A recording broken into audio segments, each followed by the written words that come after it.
Oracle Licensing 101 with Kay Williams and Keith Dobbs.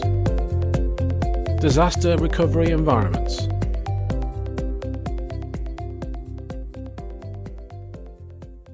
Today Keith is going to talk in detail about the classic mistake of disaster recovery scenarios not being licensed correctly. Hello Keith and welcome. Hello Kay. Firstly Keith, would you like just to explain what you mean by disaster recovery? Yes, I suppose disaster recovery is quite a broad term, and I suppose in this sense we're really talking about business continuity. How do you keep the business going when systems are failing, sites may have problems, flooding and such like power fails? How do you keep that business running? And in IT terms, that's really data recovery. So I suppose for DR in this sense, we mean data recovery as a subset of disaster recovery. Okay, and Keith, would you implement a disaster recovery procedure for every production or only those deemed most critical? Well, it comes down to what the business impact is of something going wrong. If you happen to lose a system, be it production, development or whatever, what's the value of that data? How long will it take you to recover it? What's your impact on your business? What's your impact on your clients? So really anything which is mission critical, to use that term, really should be part of that strategy. Okay, Keith, so in terms of disaster recovery, what would you need to consider from an Oracle licensing perspective? Well, data recovery in Oracle is simply one way and complex in others. It's very easy to be caught out by misunderstanding. So really it's what type of scenarios are you using for data recovery? What are you considering? And really, do you understand them fully? Keith, I've heard of the terms active, passive, etc. Could you explain the different disaster recovery scenarios and what each mean, and also how they're licensed? Yes, as you're right. I mean, in general parlance, we talk about active, passive, failover, warm backup, hot backup, cold backup, and all those sort of phrases. Oracle simplifies that really into three things. It has backup, as in backing up a system onto tape or other media. In other words, just taking a physical copy of the machine. It has a term around sort of clustered environments, generally failover systems, where you have active, passive constructions where some machines are running live and one or more machines is sitting there waiting to take over should the main machine fail.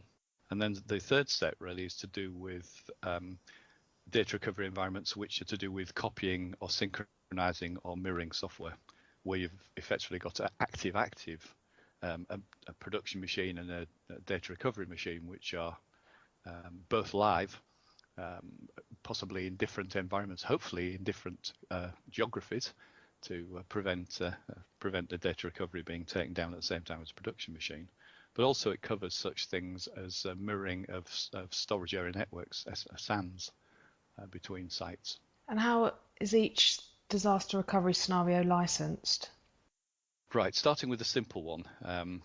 Backup is a freebie with Oracle's database. So if you want to back up your database to tape or other soft media, then that's covered by your standard license. It can be, the thing is, you back up, but what about testing your backups? So the license does cover testing the database, effectively restoring the database onto an unlicensed computer up to 4 times, not exceeding 2 days per testing in any calendar year, which is always easy to fall over, but effectively means there is some time built in your license which says that you can restore that data onto another server and not have to buy a separate license for it. That's the easy one. Okay. The clustered one is the one where lots of people fall down, I think. In the failover environment, includes the right to run the licensed programs on an unlicensed spare computer in a failover environment for up to a total of 10 separate days in any given calendar year, which means that if you have an active machine and a passive machine and they are sharing a storage area network, one is live and the other is passive, then you only have to license the live one if the passive one then takes over when the live one fails. And as you have outages through the year, then for up to 10 days, you can activate the passive one in order to test that it does actually work. That is the failover rule for Oracle. So that's, sorry, 10 days 10 days in a year. In a calendar year. In a calendar year, okay. And once that failover period of 10 days has been exceeded, you must license that failover node. That means that you can't, according to the letter of failover, if you've got an active passive, you can't keep switching them and switching the active with the passive. That does happen quite a lot. The other thing that's a catch in there is that often a failover cluster won't just be a one active, one passive. It might be N active, M passive. There could be a 4 active, 2 passive. The rule only allows that unlicensed server. It only allows 1. So in that case of 4 active, 2 passive, you have 1 free and you have to license the 5. So you have to license the 4 active and 1 of the passives because you've exceeded the 1. So any downtime for maintenance purposes, was we've said that sort of counts towards the 10 days. The other catch in there is that options must match the number of licenses. So if you are doing a failover and you have to buy a license, you must make sure that in that cluster all the options match all the number of options, the number of licenses of the options match the database licenses. And again, if you have to license the second passive, as we did in that case, the same license metric must be used for reduction and failover, and that's a common failing you'll see as we go on. Okay. The third element is the data recovery environments using copying, synchronizing, or mirroring, as Oracle defines it, and that's really standby and remote mirroring are the general terms for that sort of data recovery. And there you're copying either the data between 2 machines, 2 sites, 2 storage area networks, or possibly copying the data and the Oracle binaries between the sites or the storage devices. And in those environments, the standard Oracle rule of if it's installed and or running, it must be licensed applies. Let's look at the simplest state, which is an active server. So in a standard active standby, the first rule is the database must be licensed on both machines. Secondly, it must be licensed by the same metric. So if you're running processor on live, you have processor on the data recovery machine, and also all your options must be replicated between the two in terms of licensing, other than rack, because rack could be the method you're using to keep those 2 machines in synchronism. It's the only exception. But you may not have 2 full active machines. What you may have is a machine running on a storage area network, and you may be replicating that storage area network off-site to a second site, and on that site you may or may not have a server connected to it, and that is quite a complex environment. However, the way it works is that the first machine, the live machine, must be fully licensed. You can move the data files across to the second site, and that's fine because the software isn't installed. But if you switch on the server in the disaster recovery site connected to that storage area network, and you've got Oracle installed on it, then you effectively have to license that machine as well as the production one. The license doesn't flip from one to the other in that scenario. Okay. Worse, if you not only copy the data files across, but you are copying the Oracle binaries across. So the servers are running from binaries on the storage area network, which is very common indeed. Then effectively Oracle treats that copy to another site as installation, and therefore you have to license the servers which access it. So it's quite complex. It really is very dependent on the architecture. So at that stage I say, well, whatever you're thinking of doing, talk to us, because we really need to look very carefully at how your data recovery replication is working, and see which part of the Oracle rules it meets and which part it fouls. And Keith, where do you typically see people tripping up on? Not matching the metrics between disaster and production, forgetting to license options, and not understanding the 10-day rule.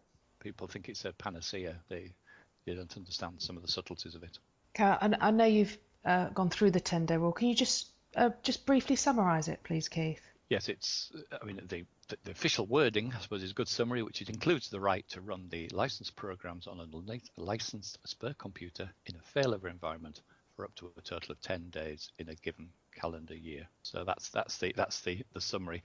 So it's got to be it's got to be one of the systems which they would regard as data recovery using a clustered environment, a failover machine. It must have. It only applies to clustered deployments where multiple servers have access to a single storage area network. It doesn't mean you can run software on any unlicensed server anywhere in your system for 10 days without licensing it. That's the biggest misunderstanding. It's specific to the failover rule. It's specific to an active passive cluster running on a single storage area network. It's not the generic 10 days, I can run it anywhere. Right, thank you, Keith. So what if I back up to the cloud? Same rules apply, really. You may be backing up to the cloud in the very simple sense. You may be backing up to OneDrive or Google Drive or something in terms of copying your data in order to, just as though it was a copy to tape. That's fine. But if you're using the cloud to provide infrastructure or platform, then the same rules as we've talked about apply there too. Those machines would have to be licensed under cloud rules potentially, but following the same spirit of the same DR rules. Right, Keith. Finally, where can I get some more information about disaster recovery? Well, the usual starting point is the Oracle Software Investment Guide, the Oracle SIG. Yeah, that's pretty good. There's also one of their educational documents called Data Recovery Licensing, which is a one-page PDF which explains the three types of DR. Okay. And if you're really looking at designing high availability architectures, then under the documentation, the Oracle database documentation, database high availability overview, and that lists all manner of different ways of providing high availability to Oracle systems. Okay. Keith, thank you very much for joining me today.